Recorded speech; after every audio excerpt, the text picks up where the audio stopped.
and the questions around it. Next, we'll be hearing from Dr. Salman Ahmad Sheikh, who is joining us from Zabis University in Pakistan, and he will be sharing his remarks on mobilizing funds for industrialization and development through Islamic value systems, capital markets, and social finance. So over to you, Dr. Sheikh. Bismillah ar-Rahman ar-Rahim. I'm Dr. Salman Ahmad Sheikh. I will be presenting my paper on this topic, mobilizing funds for industrialization and development through Islamic value system, capital markets, and Islamic social finance. This is going to be my presentation outline. I will talk about, first of all, the state of development or underdevelopment in the Muslim world, and what is the state of development assistance in the Muslim world. And then I would highlight that due to not enough development assistance coming into the Muslim world, what is important is that we need to mobilize funds through Islamic capital markets and Islamic social finance indigenously. So I would talk about the role of Islamic capital markets in development finance and the role of Islamic social finance in mobilizing funds. And then I will finally talk about the role of technology in tackling industrial revolution. If we talk about the Muslim world, we find that there is a humanitarian crisis, there is a development crisis, poverty, epidemics, food deprivation, underdevelopment. These are the ground realities in the Muslim world. So what is needed? A comprehensive response combining Islamic capital markets, Islamic social finance, so that we can put together an effective response to meet the challenges of underdevelopment in the Muslim world. If we talk about the state of poverty in the Muslim world, we find a lot of countries in Africa and Asia which are having high levels of poverty. And if we talk about a state of underdevelopment in the Muslim world, we see that a lot of countries with Muslim majority population are ranking very low on the Human Development Index. In fact, some of the countries which rank relatively higher on Human Development Index are still at rank 31 or 40, countries like UAE, Saudi Arabia, but a lot of countries in Africa and South Asia having Muslim majority population, they rank at the very bottom of the Human Development Index, which goes on to show the level of underdevelopment that is there in the Muslim world. If we talk about the state of development assistance in the Muslim world, we do not find that a lot of it is coming into the Muslim world. So the aid or the development assistance that comes into the Muslim world is not quite enough to meet the underdevelopment challenges on its own. If we talk about the debt service burden in the Muslim world, so some of the assistance comes without any debt repayment requirements, but some of it comes in the form of debt, and the countries are not in a position to service those debt in the Muslim world. A lot of countries find difficulty. If we talk about how much development assistance is coming into the Muslim world, and how much is the debt servicing payments made by the Muslim world to the rest of the countries, we find that there are a lot of countries where more money goes out of the countries in the form of debt servicing as compared to the money that comes in the form of aid. So the deficit between debt servicing payments and the development assistance is positive in many of the countries, and it's quite high. As can be seen in this table, in Lebanon, Kazakhstan, Turkey, Indonesia, we find that the debt servicing burden is higher than the net official development assistance. So what this goes on to show is that there is underdevelopment in the Muslim world. The development assistance that is coming from bilateral relationships or from the development finance institution is not enough. So what is needed is that we need to energize and revitalize and capitalize on the indigenous financial institutions as well as the social finance institutions to put up a more effective response to meet the development challenges. Now, if we talk about the Islamic capital markets, one primary instrument that we have in Islamic capital markets is the sukuk. There are different types of sukuk: ijara sukuk, mudaraba sukuk, musharaka sukuk.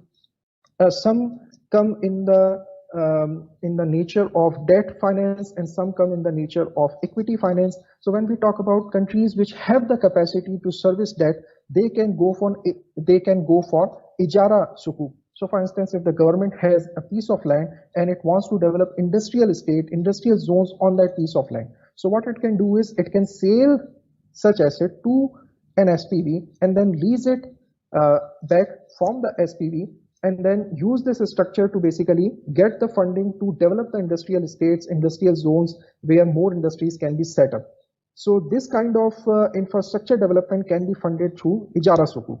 Now, Ijara Sukuk would require rental payments from the government. So only the governments with the capacity to repay debt are basically going to be able to use the Ijara Sukuk for infrastructure development. But if there are countries which do not have such capacity to fund development infrastructure, or they want to fund development projects which do not have commercial marketability as such.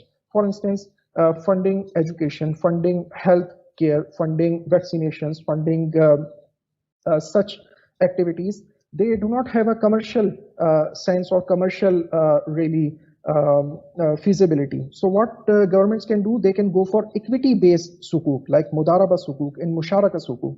So a lot of development finance institutions like Asian Development Bank, Islamic Development Bank, World Bank, they want to fund those projects in education, health, vaccinations, and so on. But they also want to use the Islamic instrument, which is more feasible and more acceptable to the community and to the countries. So what they can do is they can use Mudaraba Sukuk and Musharaka Sukuk to provide such financing, and the governments can use the Mudaraba Sukuk and Musharaka Sukuk to basically get development assistance in non-commercial projects, which are very much important for social development, but they may not have a commercial market as such. So Mudaraba Sukuk can be used, Musharaka Sukuk can be used, and we also need to have funding in Islamic social finance. We also need to utilize Islamic social finance effectively. When we talk about Islamic value system from the Quranic verses and Ahadith, we find a lot of encouragement for private charitable giving. And that is why we see that in the Muslim world, charitable giving is very much common, and it's a very effective way to mobilize funds privately. But there is need for institutionalization, for effective administration, for effective allocation, and for enhancing the impact of such charitable giving. So when we talk about institutionalization of charitable giving, we have the institution of Zakat, we have the institution of Waqf. Zakat is an institution where the rich people who have wealth above a particular threshold value of wealth, they are expected to pay and share this wealth with the poor. So this is a very effective way of redistribution of resources from the rich to the poor, from the haves to the have-nots. When we talk about Waqf, Waqf is also a very important institution which can be used to fund the development infrastructure and to provide perpetual beneficial services to the community in a decentralized way. So when we talk about public goods, they cannot be provided through markets because there is no commercial viability of marketing of such products. So what can be done? Either government can fund those public goods, or there can be a decentralized way to provide such common property resources through which beneficial services can be provided to the community. So Waqf is a very important institution to be used, which can also reduce the private concentration of wealth and provide a very effective way of channeling the funds to the society's benefit. Finally, I would talk about the role of technology to tackle industrial revolution, which is also a very important topic. So when we talk about industrial revolution 4.0, the role of technology is very important. The role of technology can be utilized in marketing, in production processes, and also in financial service provision. So fintech provides a very effective opportunity to improve efficiency all around through digitization of processes and operations in different business segments, and it can enable the provision of finance to small scale micro enterprises and microfinance. So in microfinance, we know that the problem is that the outreach is very low and the transaction cost is very high. But fintech provides an opportunity to increase outreach, to reduce the cost of administration and monitoring the financing side clients by utilizing the technologies like artificial intelligence, smart contracts. So these can be used in client screening and to suggest the appropriate terms of financing to ensure financial sustainability and socioeconomic mobility. The services and infrastructure of banks and telecommunication companies can be leveraged as well. We know that in rural areas, there is not much a solid infrastructure or brick and mortar kind of infrastructure out there. So what is needed is use of technology. Telecommunication companies and the banks can combine their infrastructure and have a synergistic response to increase the outreach of microfinance in rural areas. Islamic banks can also utilize the technology. They have the funds, they have the liquidity. So instead of just keeping that liquidity in idle, they have to embed technology in their products and services, which can provide them a very effective way to compete with conventional banks, which already are very big. They have the economies of scale, but fintech provides a new space where a competition can be started from the scratch, where the big players as well as the small players have the same basically opportunity to handle the challenge and embrace the opportunity which is provided by Industrial Revolution 4.0. All right. So in conclusion, I would say that if we talk about Islamic finance, there are enough instruments in Islamic capital markets like different types of sukuk, ijara sukuk, mudaraba sukuk, musharaka sukuk, istisna sukuk, which can be utilized by the governments to fund the public infrastructure. Some of the sukuk are very useful for countries which have the capacity to fund the debt, to service the debt.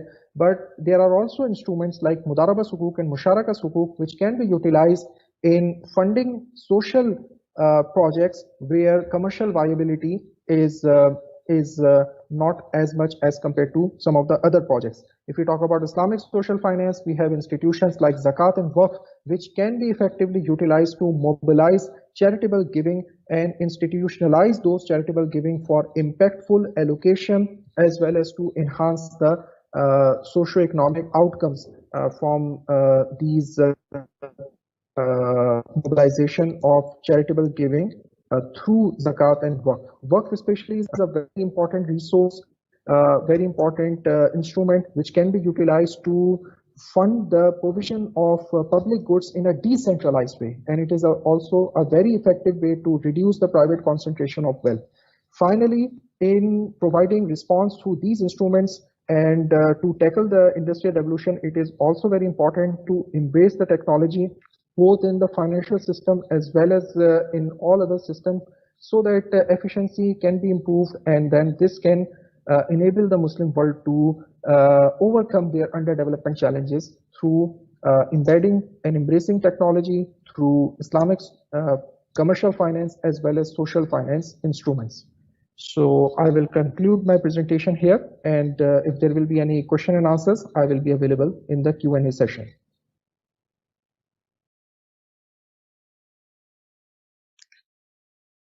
Thank you so much, Dr. Sheikh, for that very far-reaching and broad presentation. You had many themes in there, ranging from capital markets and sukuk to social finance and philanthropy, and I believe we'll have a very rich discussion